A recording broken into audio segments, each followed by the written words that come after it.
बीरबल की चतुराई से बादशाह अकबर और सभी दरबार परिचित थे। फिर भी अकबर बीरबल की चतुराई का परीक्षा लेते रहते थे। ऐसे ही एक सुबह बादशाह अकबर ने बीरबल को बुलाया और बगीचे में घूमने के लिए चले गए। वहां पर बहुत सारे पक्षी आवाज कर रहे थे।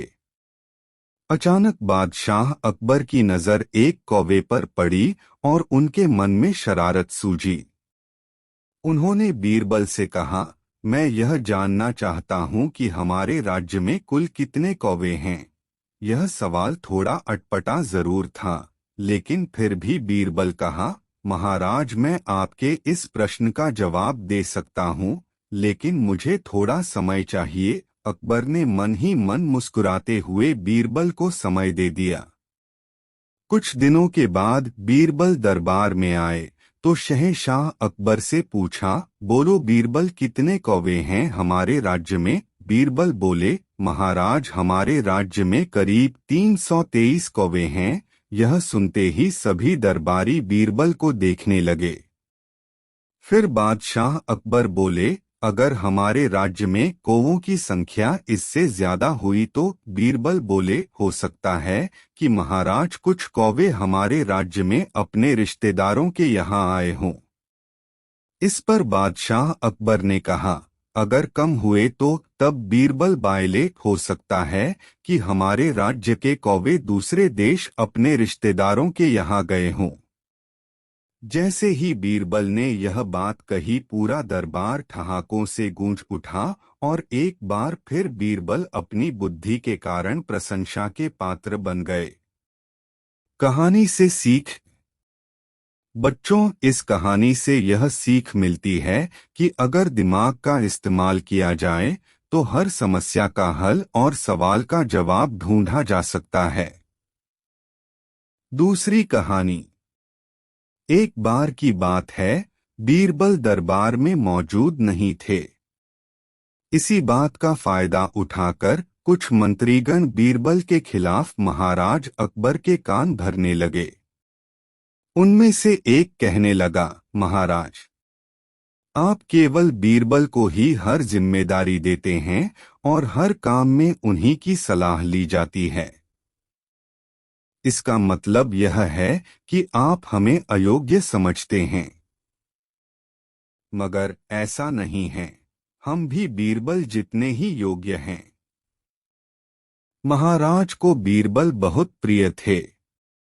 वह उनके खिलाफ कुछ नहीं सुनना चाहते थे, लेकिन उन्होंने मंत्रिगणों को निराश न करने के लिए एक समाधान निकाला।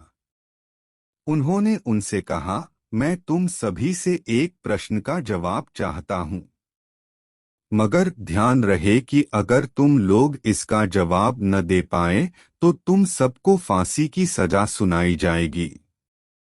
दरबारियों ने झिझक कर महाराज से कहा, ठीक है महाराज, हमें आपकी ये शर्त मंजूर है, लेकिन पहले आप प्रश्न तो पूछिए। महाराज ने कहा, दुनिया की सबसे बड़ी चीज क्या है। यह सवाल सुनकर सभी मंत्रीगण एक दूसरे का मुंह ताकने लगे। महाराज ने उनकी ये स्थिति देखकर कहा, याद रहे कि इस प्रश्न का उत्तर सटीक होना चाहिए। मुझे कोई भी अटपटा सा जवाब नहीं चाहिए। इस पर मंत्रीगणों ने राजा से इस प्रश्न का उत्तर देने के लिए कुछ दिनों की मोहलत मांगी। राजा भी इस बात के लिए तैयार हो गए। महल से बाहर निकलकर सभी मंत्रीगण इस प्रश्न का उत्तर ढूंढने लगे। पहले ने कहा कि दुनिया की सबसे बड़ी चीज भगवान है, तो दूसरा कहने लगा कि दुनिया की सबसे बड़ी चीज भूख है। तीसरे ने दोनों के जवाब को नकार दिया और कहा कि भगवान कोई चीज नहीं है और भूख को भी बर्दाश्त किया जा सकता है।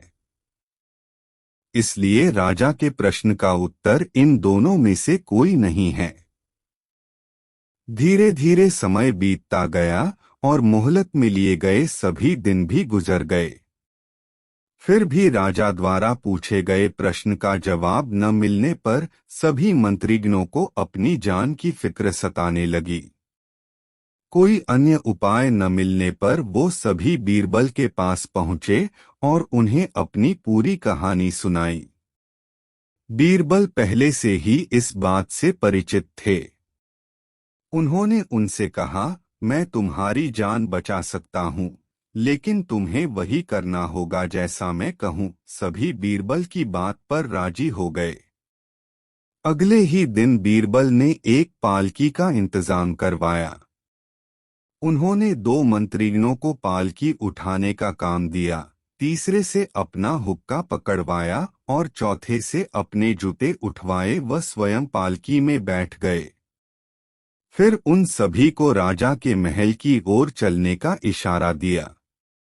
जब सभी बीरबल को लेकर दरबार में पहुंचे तो महाराज इस मंजर को देखकर हैरान थे।